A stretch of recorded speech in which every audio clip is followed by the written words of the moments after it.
ಆತ್ಮೀಯ ಸಹೋದರ ಸಹೋದರಿಯರೇ, ನಾವು ನಿಮಗಾಗಿ ಒಂದು ಸಂತೋಷದ ಸುದ್ದಿಯನ್ನು ತಂದಿದ್ದೇವೆ.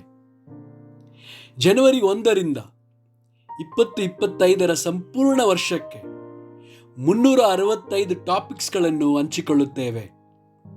ಪ್ರತಿದಿನ ಒಂದು ಟಾಪಿಕ್ ಮತ್ತು ಅದಕ್ಕೆ ಸಂಬಂಧಿಸಿದ ವಚನಗಳನ್ನು ಹಂಚಿಕೊಳ್ಳುತ್ತೇವೆ.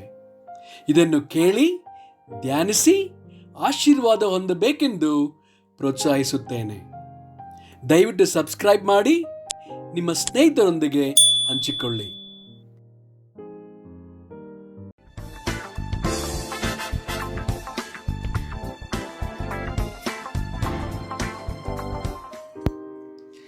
ಇಂದು ದಿನ 78. ಟಾಪಿಕ್ ವಿಭಿನ್ನವಾಗಿರಲು ಧೈರ್ಯ. ಯೆಹೆಜ್ಕೇಲ 14 ವಚನ 14. ನೋವಾ, ದಾನಿಯೇಲ, ಯೋಬನು ಎಂಬಿ 3 ಪುರುಷರು ಅದರಲ್ಲಿದ್ದರೂ ತಮ್ಮ ಸದಾಚಾರದಿಂದ ಸ್ವಂತ ಪ್ರಾಣಗಳನ್ನು ಮಾತ್ರ ಉಳಿಸಿಕೊಳ್ಳುತ್ತಿದ್ದರು. ಇದು ಕರ್ತನಾದ ಯೆಹೋವನ ನುಡಿ.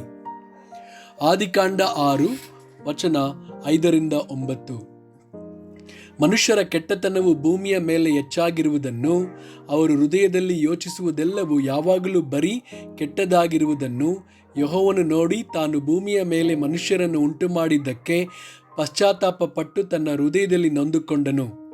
ಮತ್ತು ಯೆಹೋವನು, ನಾನು ಸೃಷ್ಟಿಸಿದ ಮನುಷ್ಯ ಜಾತಿಯನ್ನು ಭೂಮಿಯ ಮೇಲಿನಿಂದ ಅಳಿಸಿಬಿಡುವೆನು, ಅದನ್ನು ಉಂಟು ಮಾಡಿದ್ದಕ್ಕೆ ನನ್ನಲ್ಲಿ ಪಶ್ಚಾತ್ತಾಪ ಹುಟ್ಟಿತು. ಮನುಷ್ಯರೊಂದಿಗೆ ಸಕಲ ಮೃಗ ಕ್ರಿಮಿ ಪಕ್ಷಿಗಳನ್ನು ಅಳಿಸಿಬಿಡುವೆನು ಅಂದುಕೊಂಡನು. ಆದರೆ ನೋವನಿಗೆ ಯೆಹೋವನ ದಯವು ದೊರಕಿತು. ನೋವನ ಚರಿತ್ರೆಯು, ನೋವನು ನೀತಿವಂತನೂ ತನ್ನ ಕಾಲದವರಲ್ಲಿ ತಪ್ಪಿಲ್ಲದವನೂ ಆಗಿದ್ದನು. ಅವನು ದೇವರೊಂದಿಗೆ ಅನ್ಯೋನ್ಯವಾಗಿ ನಡೆದುಕೊಂಡನು.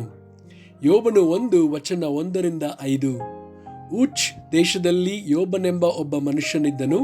ಅವನು ದೇವರಲ್ಲಿ ಭಯಭಕ್ತಿಯುಳ್ಳವನಾಗಿ ಕೆಟ್ಟದ್ದನ್ನು ನಿರಾಕರಿಸುತ್ತಾ ನಿರ್ದೋಷಿಯೂ ಯಥಾರ್ಥಚಿತ್ತನೂ ಆಗಿದ್ದನು.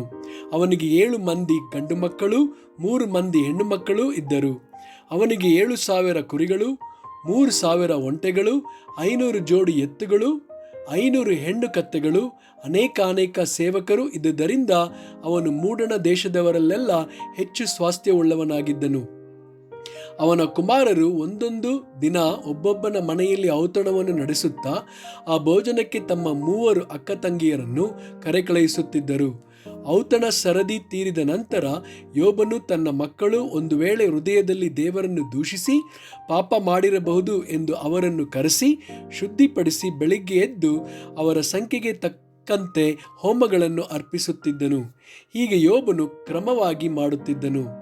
ದಾನಿಯೇಲ 6 ವಚನ 1-5. ದಾರ್ಯಾವೇಶನು ತನ್ನ ರಾಜ್ಯಭಾರವನ್ನು ನಿರ್ವಹಿಸುವುದಕ್ಕೋಸ್ಕರ ರಾಜ್ಯದ ಆಯಾ ಭಾಗಗಳ ಮೇಲೆ 120 ಮಂದಿ ದೇಶಾಧಿಪತಿಗಳನ್ನು, ರಾಜನಿಗೆ ನಷ್ಟವಾಗದಂತೆ ಆ ದೇಶಾಧಿಪತಿಗಳ ಮೇಲೆ ಅವರಿಂದ ಲೆಕ್ಕ ತೆಗೆದುಕೊಳ್ಳುವ 3 ಮುಖ್ಯಾಧಿಕಾರಿಗಳನ್ನು ನೇಮಿಸಬೇಕೆಂದು ನಿಶ್ಚಯಿಸಿಕೊಂಡನು. ಆ ಮುಖ್ಯಾಧಿಕಾರಿಗಳಲ್ಲಿ ದಾನಿಯೇಲನು ಒಬ್ಬನು. ಈ ದಾನಿಯೇಲನಲ್ಲಿ ಪರಮ ಬುದ್ಧಿ ಇದ್ದುದರಿಂದ ಅವನು ಮಿಕ್ಕ ಮುಖ್ಯಾಧಿಕಾರಿಗಳಿಗಿಂತಲೂ ದೇಶಾಧಿಪತಿಗಳಿಗಿಂತಲೂ ಅಧಿಕ ಸಮರ್ಥನೆನಿಸಿಕೊಂಡಿದ್ದನು. ಅವನನ್ನು ರಾಜನು ಪೂರ್ಣ ರಾಜ್ಯದ ಮೇಲೆ ನೇಮಿಸಲು ಉದ್ದೇಶಿಸಿದನು. ಹೀಗಿರಲು ಮುಖ್ಯಾಧಿಕಾರಿಗಳು, ದೇಶಾಧಿಪತಿಗಳು ರಾಜ್ಯಭಾರದ ವಿಷಯವಾಗಿ ದಾನಿಯೇಲನ ಮೇಲೆ ತಪ್ಪು ಹೊರಿಸುವುದಕ್ಕೆ ಸಂದರ್ಭ ಹುಡುಕುತ್ತಿದ್ದರು. ಆದರೆ ತಪ್ಪು ಹೊರಿಸುವ ಯಾವ ಸಂದರ್ಭವನ್ನು, ಯಾವ ತಪ್ಪನ್ನು ಕಾಣಲಾರದೆ ಹೋದರು. ಅವನು ನಂಬಿಗಸ್ತನೇ ಆಗಿದ್ದನು. ಅವನಲ್ಲಿ ಆಲಸ್ಯವಾಗಲಿ ಅಕ್ರಮವಾಗಲಿ ಸಿಕ್ಕಲಿಲ್ಲ.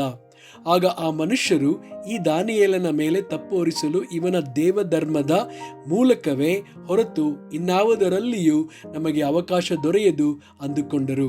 ಆಮೇನ್.